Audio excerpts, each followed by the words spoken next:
with you.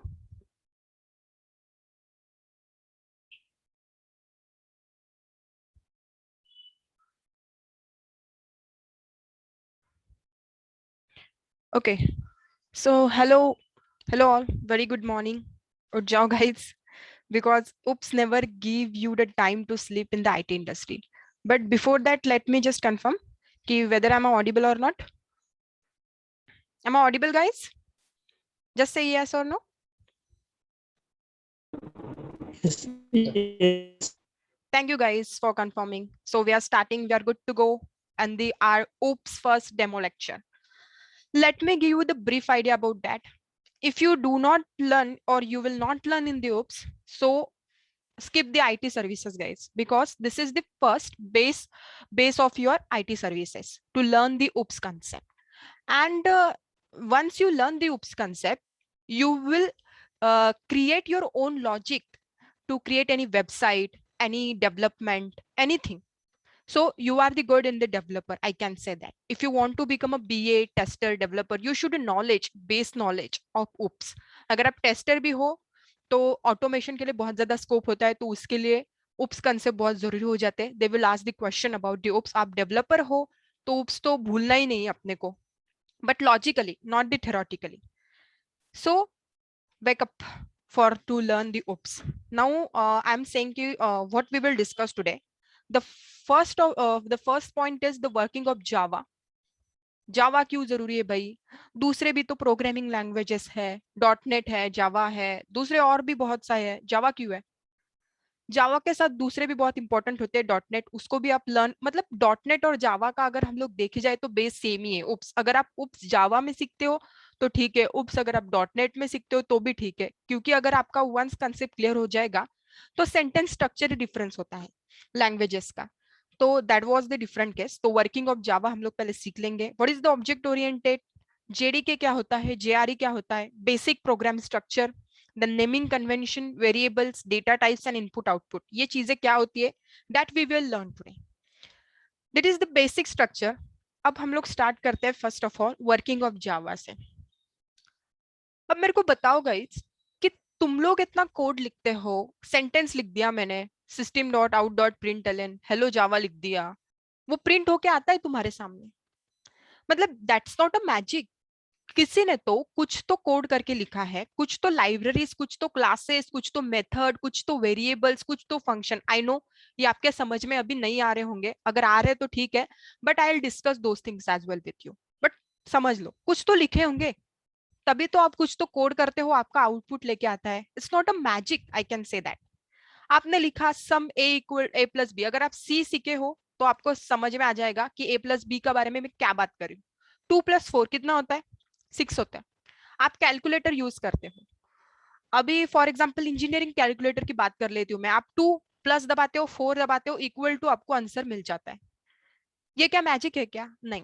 That is programmatically design. वो किसी ने ऑलरेडी लिख करके रखा है आपके लिए.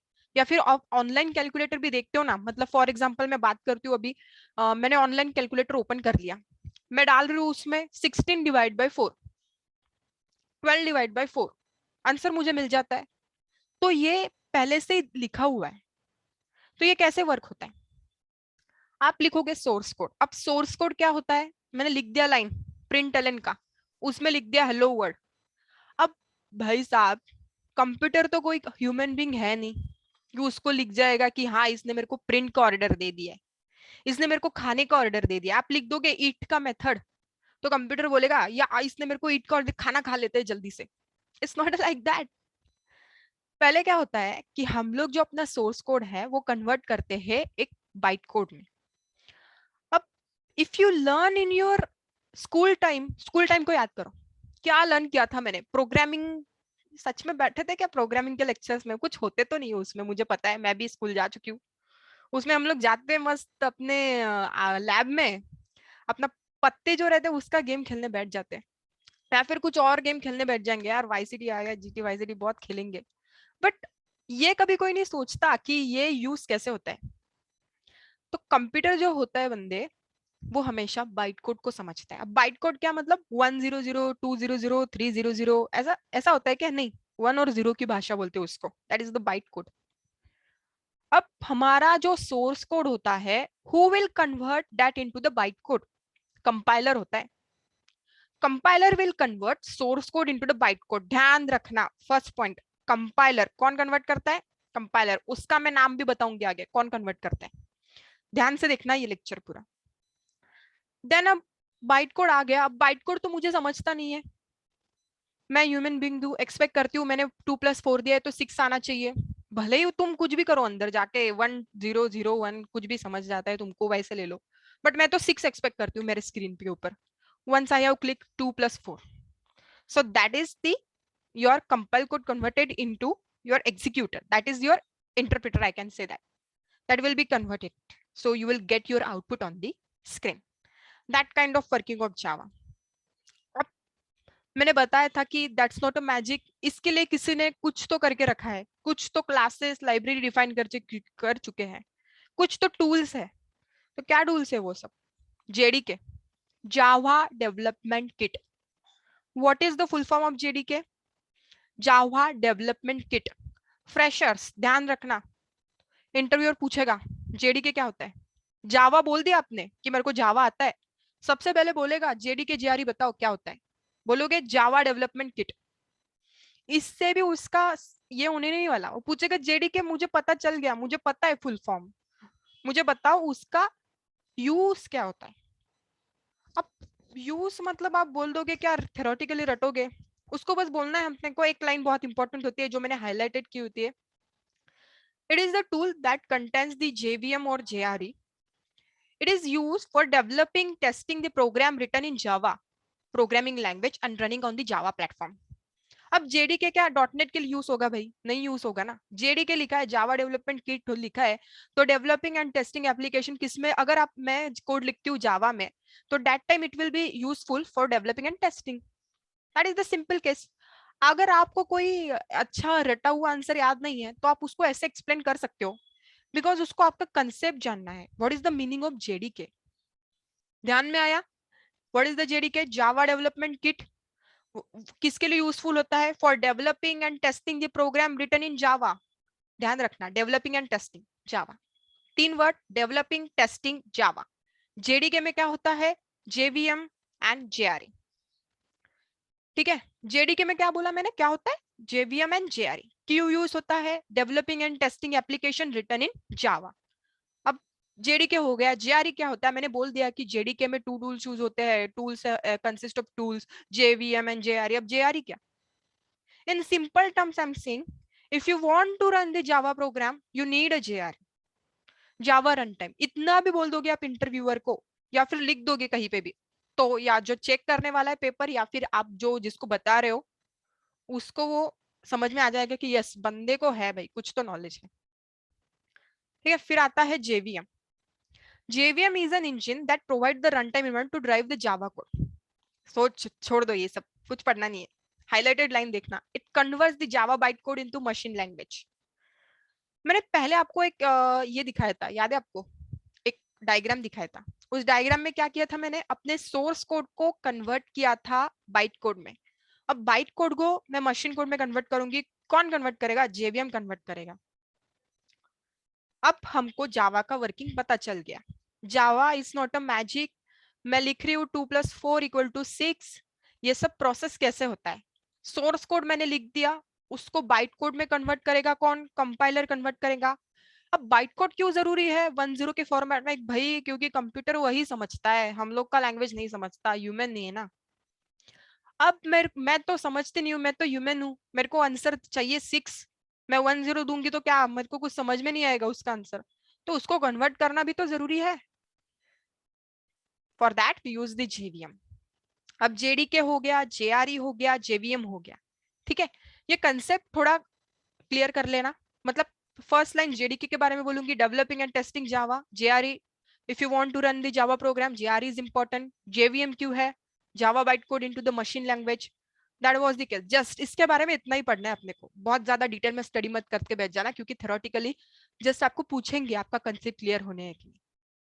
आगे जाते हैं, what is the object oriented. अब ऑब्जेक्ट ओरिएंटेड में भाई बहुत सारे पार्ट आते हैं। स्टार्ट करते हैं क्लासेस से। Class, object, inheritance, encapsulation, abstraction, polymorphism, attributes and methods, ये सब आता है उप्स में। अब मैं ये सब बताऊं तो आपको कुछ समझ में नहीं आएगा, दैट आई नो।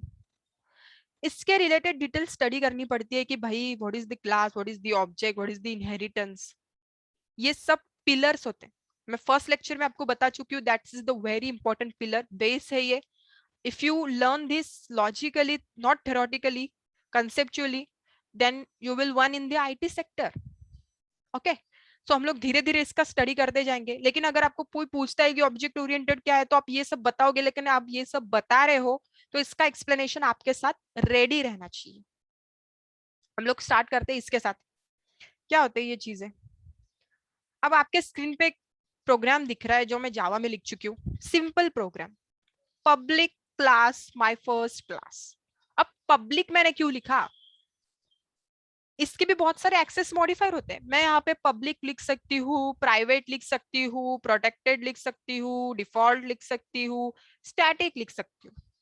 लेकिन आई नो कि ये आपको समझ में नहीं आएगा, धीरे धीरे आपको समझ में आएगा। पब्लिक क्यों लिखा है? क्योंकि सबको एक्सेस हो भाई, पब्लिकली डिस्प्ले हो मेरा कोड, मैंने जो भी लिखा है।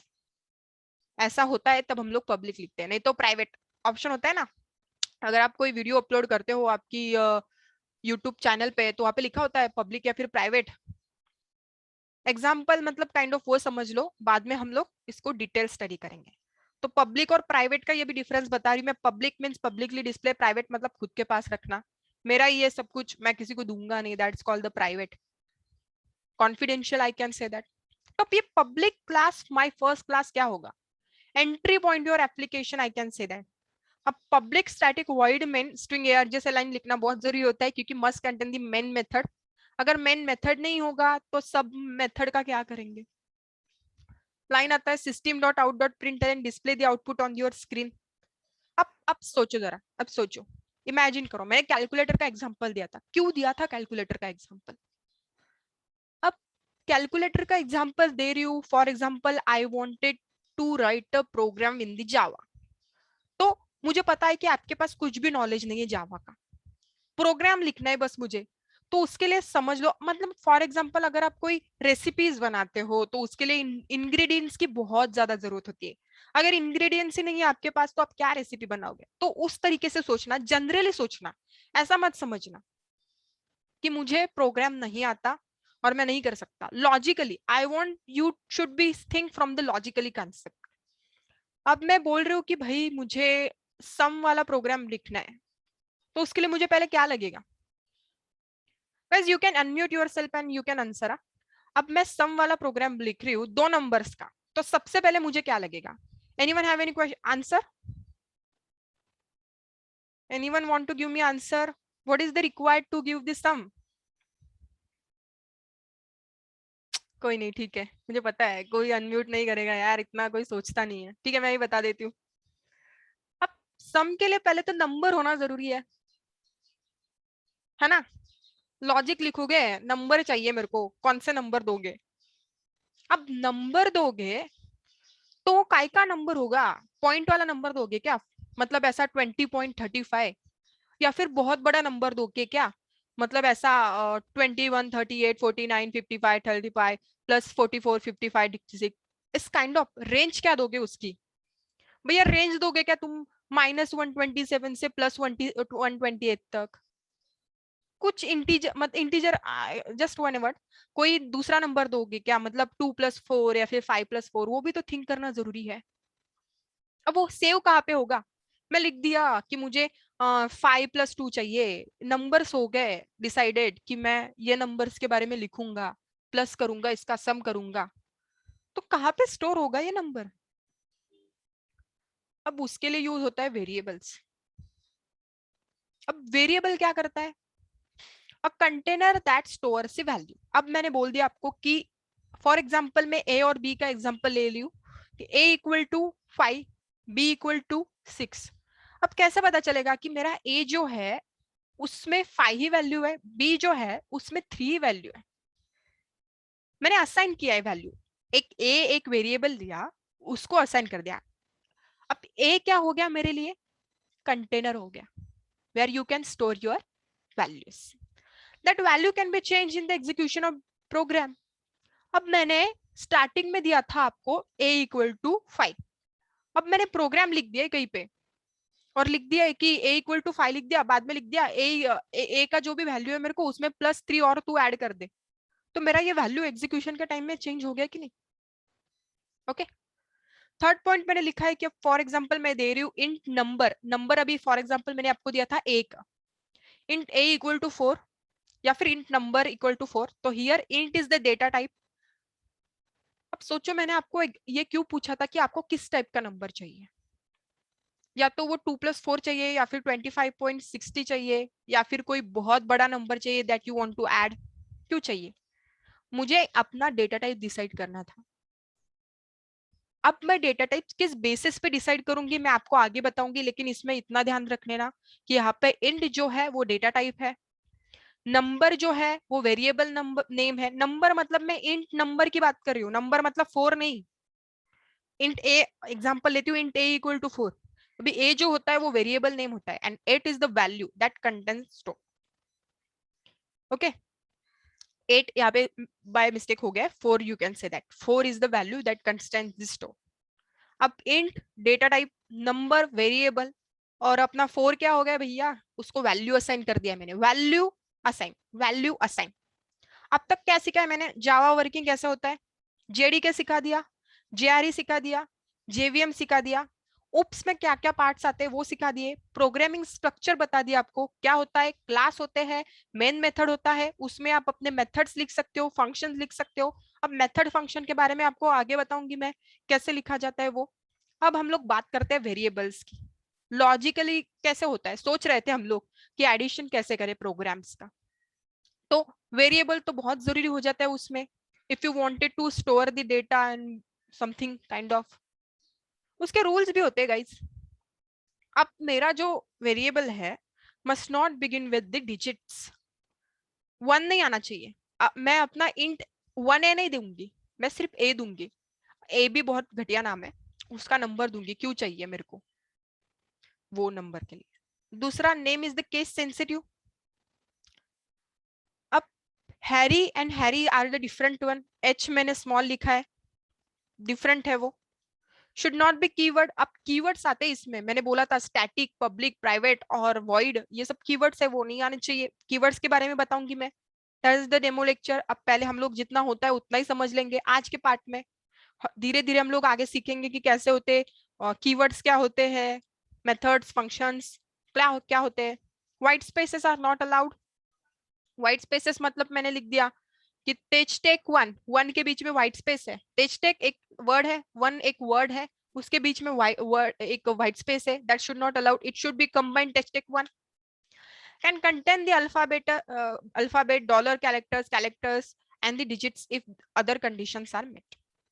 Okay okay? तो ये सब रूल्स है वेरिएबल डिफाइन करने के।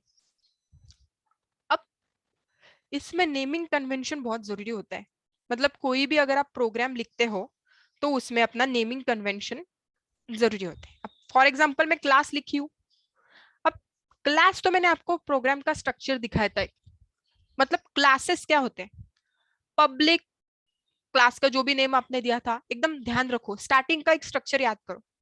मैंने एक आपको प्रोग्राम दिखाया था, ब्लैक ब्लैक ऐसे गोल गोल वाले, उसमें दिखाए थे क्या होता है क्लास, उसमें बोला था मैंने कि ये पब्लिक प्राइवेट का एक एग्जांपल दिया था, वो होता है क्लास।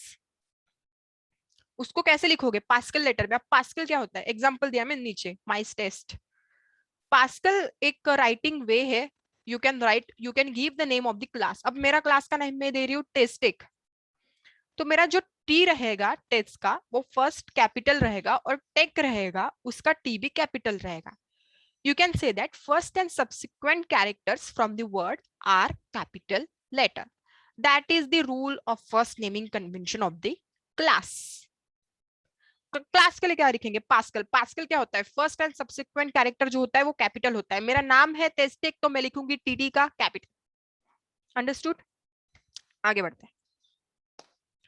अब आते हैं फंक्शंस एंड वेरिएबल्स। अब मैंने क्लास लिख दिया, उसमें मैं एग्जांपल दे रही थी सम का, एक मेथड का, एक मेथड है, मैंने क्लास लिख दिया, एक मेथड है, मैं जो मेथड मेरे को सम का आउटपुट रिटर्न करेगा। जो क्या होता है सम का आउटपुट आपको पता है, अब 2 + 4 6, ये रिटर्न करेगा मेरे को। तो जो भी आप फंक्शन का नेम दोगे, अभी मैंने सम ले रही हूँ, सम 2 नंबर्स, ऐसा फंक्शन का नाम दे रही हूँ मैं। तो अब कैसे लिखूंगी मैं? कैमल केस कन्वेंशन में एग्जांपल दे रही हूँ, माई टेस्ट, मतलब सम का एस जो होगा वो स्मॉल होगा, 2 numbers, 2 should be T capital, N should be capital, that is the camel casing. और ये हमेशा फॉलो होता है आईटी इंडस्ट्री में। अगर आप ऐसा नहीं लिखोगे, कुछ भी नाम दे दोगे, फॉर एग्जाम्पल मैंने नाम दे दिया एबीसी कैपिटल्स में या फिर स्मॉल्स में, दे विल नॉट अलाउड। मैं खुद कोड रिव्यू करती हूँ अपने जूनियर्स का, तो वो टाइम पे उनको बताती हूँ नहीं, it should not be like this, it should be like this, उनको चेंज करने के लिए बोलती हूँ। आप ऐसा घड़ी घड़ी चेंज करने के लिए बोलोगे, that should be affect your appraisal hike cycle. Hike क्या होता है? पैसे मिलना, हर साल आपका पैसे बढ़ता है। मतलब किसी को भी हम लोग को ये नहीं बोलना है कि हमारा कंसेप्ट अनक्लियर नहीं है। मैंने मस्ती की है बस अपने कॉलेज में। तो that was the case. Classes function बता चुकी हूँ मैं। क्लासेस का पास्कल होता है, फंक्शन का क्या होता है? कैमल केस होता है। कैमल केस कैसे होता है? पहला होता है स्मॉल लेटर्स, फिर बाद में हम लोग लिखते हैं कैपिटल लेटर्स, जैसे मैंने माइटस लिखा हुआ है। पास्कल में first and subsequent characters from the words are the capital letters. क्या सीख लिया हम लोगों ने अभी? जावा वर्किंग सीख लिया था। जावा क्यों है? मैजिक नहीं है। बाइट, अपना source code to byte code to machine code कैसे होता है? जेडीके के सहारे। जेडीके क्या होता है? JVM JRE, development and testing your application in the Java environment. For that JDK we are using. उप्स में क्या क्या होता है? क्लासेस, ऑब्जेक्ट्स, मेथड्स, फंक्शंस, उसके 4 pillar, encapsulation, abstraction, that we will study in the details, but name पता रख लेना।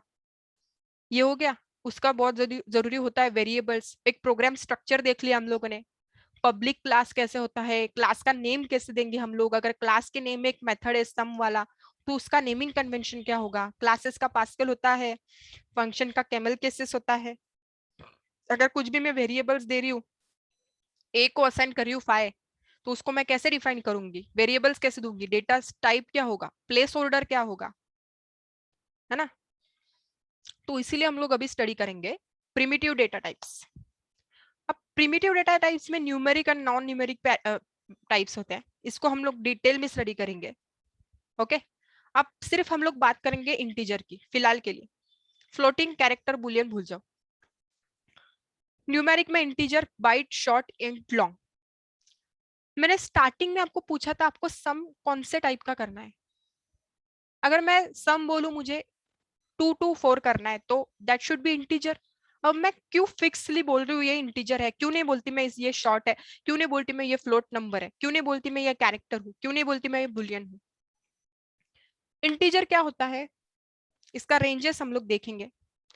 ये जो दिया हुआ है second column, size in bits, ध्यान रखना 8 बिट्स इक्वल टू 1 बाइट। क्या होता है? 8 bits equal to 1 byte. 1 byte is equivalent to 8 bits, 1 to 8 ratio, 1 to 8, 1 byte 8 bits, 1 byte 8 bits। First type है बाइट 8। अब इसका जो रेंज होता है -128 to 127। ठीक है। अब रेंज क्यों दिया है? अगर मुझे पता है मेरा ये नंबर है, तो मैं उसको इंटीजर ही दे दूंगा। अब ये सब क्यों डिजाइन किया हुआ है? बाइट क्यों है? शॉर्ट क्यों है? इंटीजर क्यों है? लॉन्ग क्यों है? फ्लोट क्यों है? डबल क्यों है? कैरेक्टर क्यों है? बुलियन क्यों है? अब भैया मैंने आपको दे दिया एक सम करने के लिए, आप कर रहे हो 129 + 130, और आपने उसमें बाइट असाइन किया है। एग्जाम्पल दिया था, सोचो मैंने दोस्तों, int a equal to 5, int a equal to 4। अब मैं दे रही हूँ इंट की जगह पे बाइट।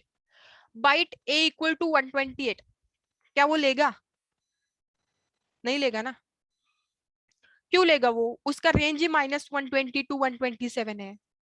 वो ऑलरेडी प्री डिफाइंड है, किसने डिफाइन कर चुका है कि अगर किसी ने बाइट, अब बाइट क्यों आता है? इंटीजर भी तो है नीचे 32। अब -2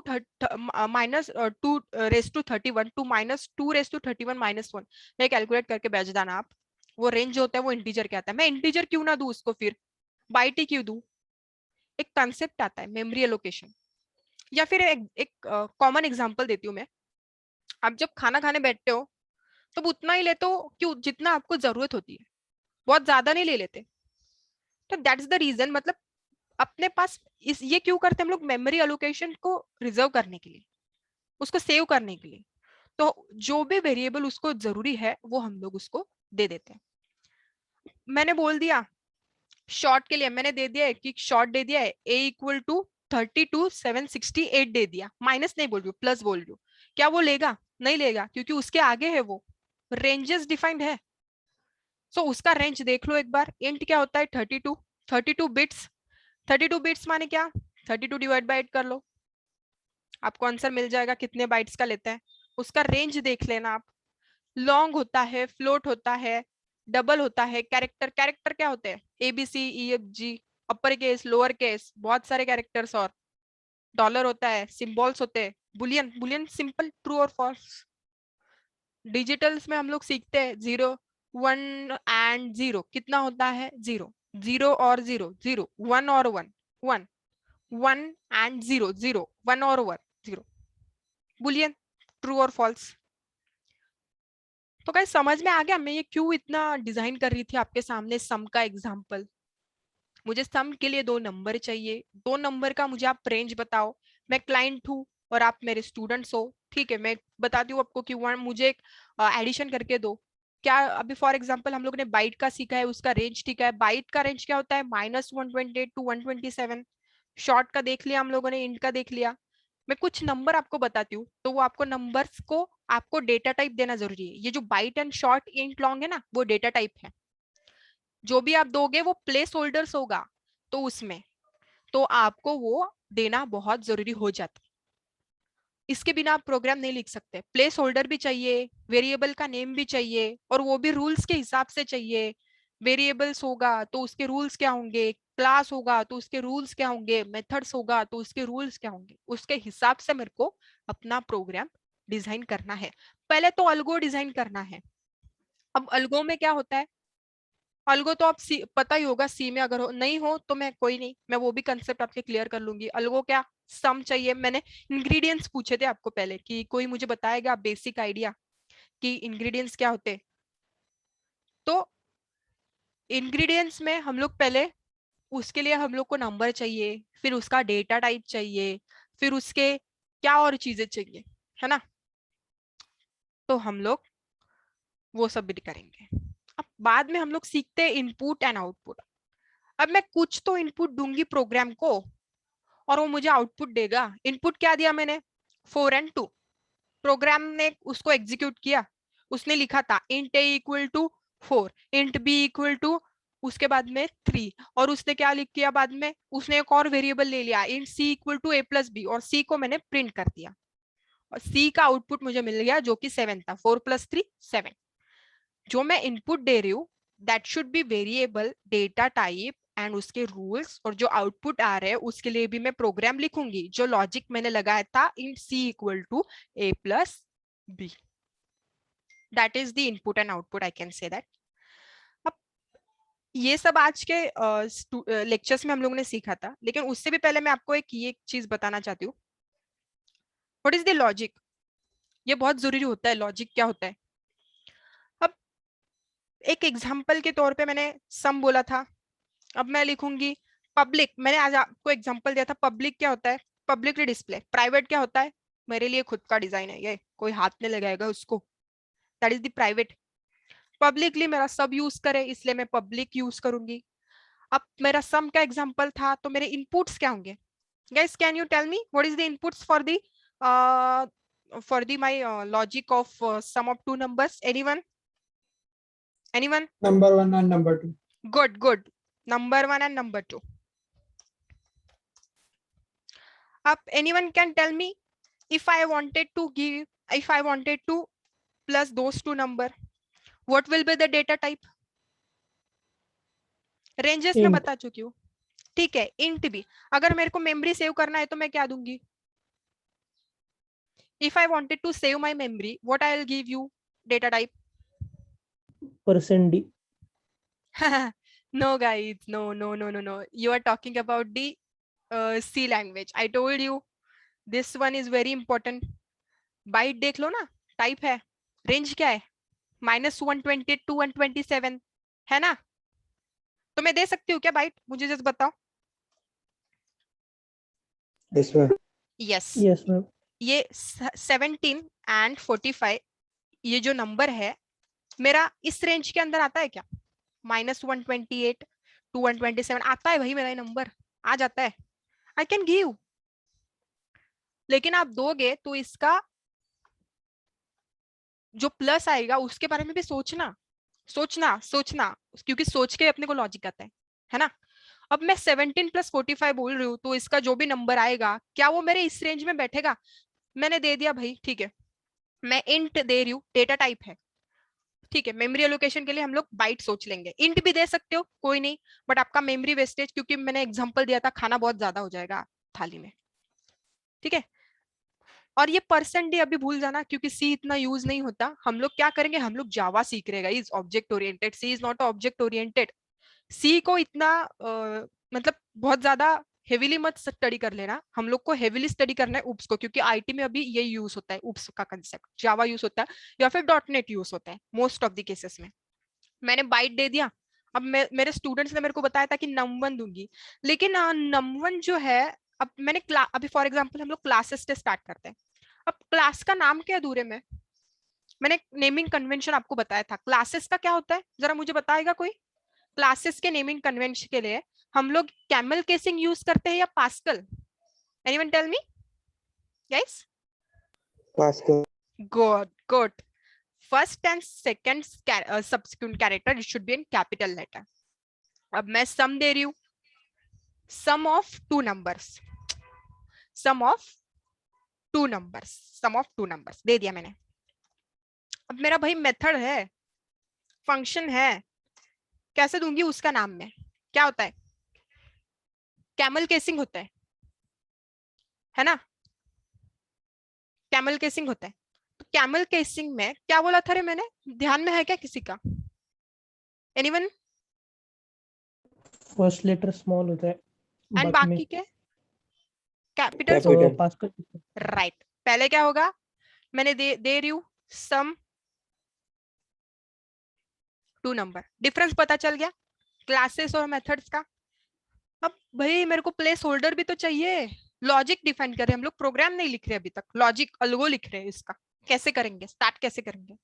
तो दो नंबर है, तो दो नंबर के लिए मैं प्लेस होल्डर लेके आऊंगी, जो कि मैंने आपने मुझे बताया था, या तो मैं इंटीजर दूंगी या फिर बाइट भी दे सकती हूँ फॉर मेमोरी एलोकेशन।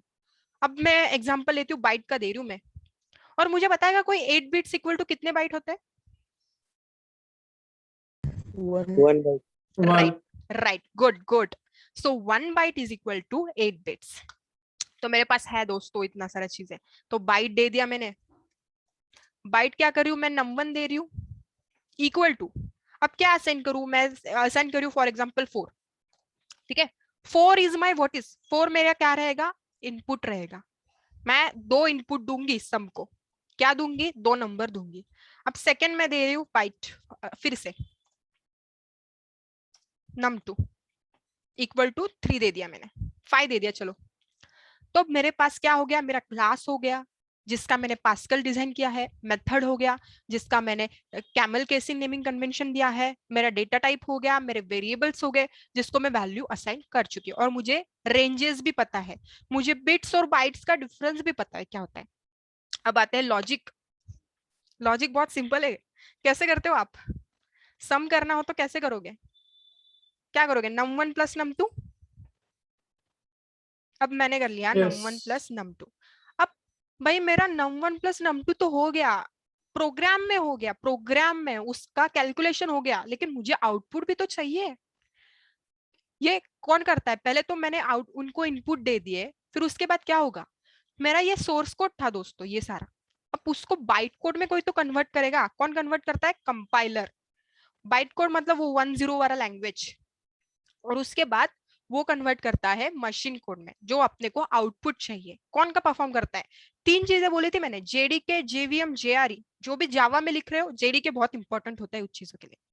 अब num1 num2 कर दिया मैंने, तो ये कहीं पे तो स्टोर करूंगी, जैसे मैंने बाइट दिया था num1, बाइट दिया था num2, मुझे कहीं तो चाहिए स्टोर करने के लिए, फिर से असाइन करूंगी मैं बाइट टोटल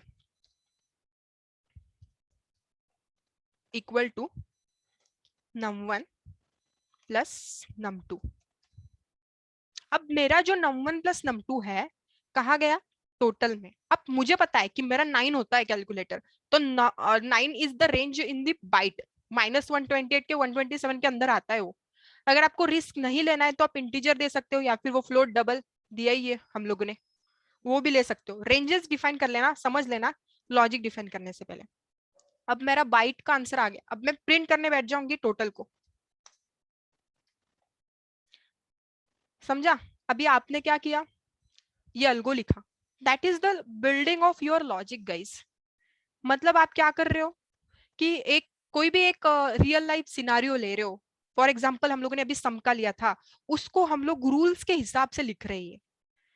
ओके, तो आज हम लोगों ने क्या क्या पढ़ा था, हम लोगों ने पढ़ा था कि जावा कैसे वर्क होता है, मैजिक नहीं होता। सोर्स कोड टू अपना byte code to machine code कैसे होता है, जेडीके जेवीएम जेआरई करता है। लॉजिक बिल्डअप करना सीखा हम लोगों ने, एक कोड लिखना सीखा, उसका अल्गो लिखना सीखा। अगर हम लोग को कुछ क्या चाहिए, वेरिएबल्स कैसे डिफाइन करते हैं हम लोग, क्या क्लासेस में हम लोग नेमिंग कन्वेंशन कैसे देंगे, वेरिएबल्स मेथड के नेमिंग कन्वेंशन कैसे देंगे, पास्कल होता है, कैमल केसिंग होता है, उसको डिफाइन कैसे करते हैं हम लोग, वो सोचते हैं, है ना। तो that is the part logic build up. हम लोग नेक्स्ट लेक्चर में उसको बहुत डीपली सीखने वाले, उप्स का कंसेप्ट। अभी नेक्स्ट जो अपना लेक्चर होगा उसका मैं आपको टॉपिक्स डिटेल्स और पॉइंट्स वो ग्रुप पे सेंड कर दूंगी। धीरे धीरे हम लोग ये सीखते जाएंगे, लेकिन हम लोग नेक्स्ट टाइम से प्रोग्राम भी करेंगे ताकि आपको प्रैक्टिकली नॉलेज हो जाए। अगर आपके पास लैपटॉप है तो आप खुद भी करके मेरे साथ कर सकते हो, तो इजीली यू कैन अंडरस्टैंड। अगर नहीं है तो कोई नहीं, हम लोग साथ में प्रोग्राम करेंगे। So that was the today's lecture part. So मैं क्या करूंगी अभी, आपको ये जो मैंने जो दिखाया है ये सब आपको मैं मेल कर दूंगी, या फिर वो ग्रुप पे डाल दूंगी, या फिर मेरा साइट्स आपको पता ही है, जो मैंने आपको डिटेल्स दिए थे उस पे मैं डाल दूंगी। So you can learn from there. If you want to attend the other lectures you can tell me, I will share the link, you can